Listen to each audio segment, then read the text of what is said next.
Ito pa, nakakatawa rito ha. Kukunin daw niya yung mga bank accounts ni VP Sara during the committee hearing. Wow. Makukuha daw sa mga bangko at pag hindi daw sumunod ang bangko, ipapakontempt niya. Kamote po yung pangangatuwiran niyo po, ha? Madam Luistro. Ang babaw at hindi niyo po alam ang extent ng powers of contempt ng House of Representatives or any of its committees. Hindi po kayo korte, just to prove to you na walang alam sa hangganan ng contempt powers si Luistro. Noong Quadcom, di ba, binastos-bastos nila yung kliyente ko. Yes. Binastos-bastos nila ako. Kaya nag-file ako ng ethics complaint. Binabatikos ko sila sa social media. Opo. Sabi ba naman itong si Luistro, binabatikos tayo ni Atty. Topacio. Ipapakontempt ko siya. Sabi ko, pag ginawa mo yan, mapapahiya ka. Bakit? Kayo po ay hindi korte. Ang korte, mayroong indirect contempt, may direct contempt. Ha? Kapag ginawa mo ang isang bagay na nakakabasto sa korte, in the presence of or so near the court, yun ang nakalagay na language, Yes. na ang korte ay nabastos, direct contempt yun. Halimbawa, minura mo yung judge o nagwala ka rin sa courtroom. Ngayon, pag sa labas ng courtroom may ginawa ka, halimbawa, binrake mo yung sub judice rule. Nagsalita ka sa media, binastos-bastos mo yung judge.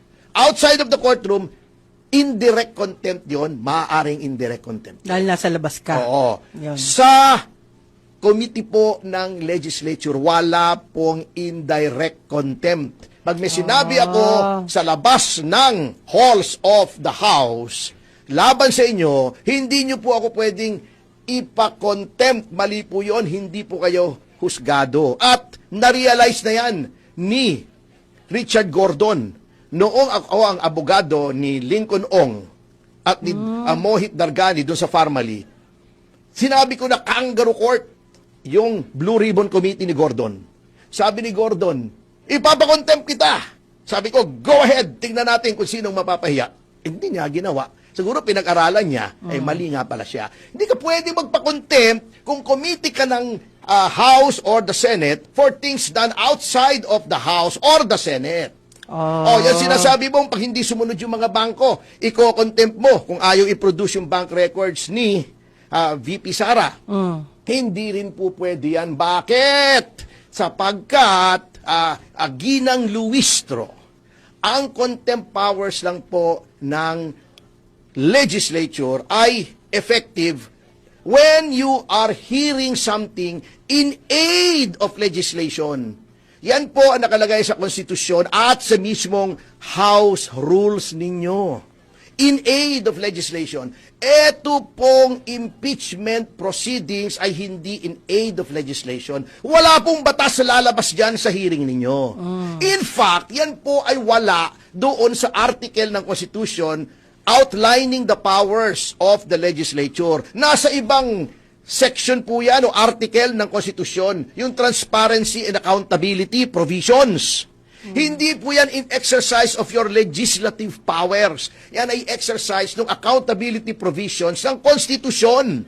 So, hindi po papasok yung contempt po dyan. Because, again, that is not in aid of legislation. Basahin po ninyo, Madam Luistro, ang saligang batas. Siguro naman may space doon sa inyong Baka manggas. na-overlook lang, attorney. Hindi. Ang laki-laki ng manggas niya, maglagay siya ng isang kopya ng konstitusyon doon sa manggas niya. Di ba patayo lagi yung ano niya. Kasyang-kasya yung konstitusyon doon eh. Maglagay po kayo para mahuhugot